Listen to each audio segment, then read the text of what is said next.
Do you get the feeling that America's closest neighbor is starting to feel more like a distant stranger? For decades, the US and Canada have been inseparable. Trade partners, military allies, hell, cultural cousins. But today, that relationship is changing fast because Canada isn't just drifting away. It's redefining what it means to be a partner. And the US is waking up to the possibility that its quietest ally might be turning into a strategic liability. So let's ask the question that no one wants to say out loud. Is Canada still America's ally, or is that chapter quietly closed? Hey, if you're done with globalist bullshit and ready for straight talk, subscribe to America's Geopolitics. Now let's break it down. Most alliances, they're tested in the defense area. Right now, the United States spends over 3% of its GDP on military readiness.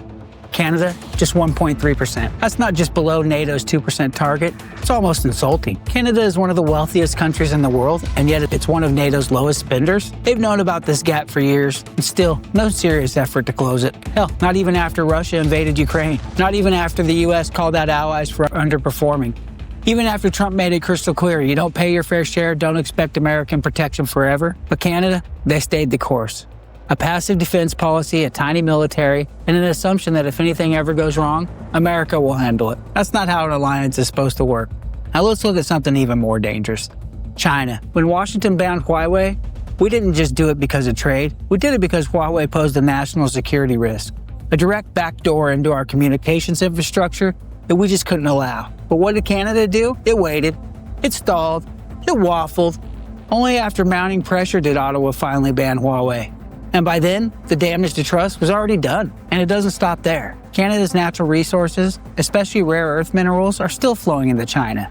Their ports are open, their investments are accepted, and in some cases, Chinese state-linked companies are still operating inside Canada, while the US is aggressively trying to decouple.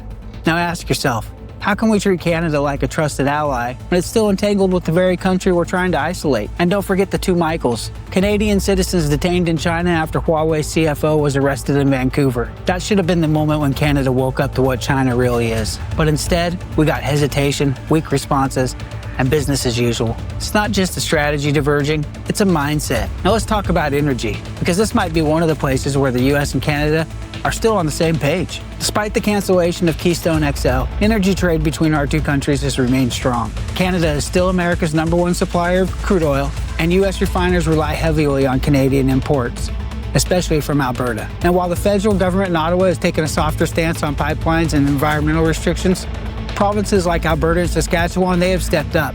They've worked directly with US buyers and governors to keep the oil flowing even when the politics gets messy. In fact, Alberta's relationship with Red State America might be the most functional cross-border partnership we got right now. But even this isn't immune to risk. Ottawa's push for net zero by 2050, its carbon pricing, and its growing regulatory footprint could still choke off future projects. And if that happens, it's not just bad for Alberta.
For America's Geopolitics.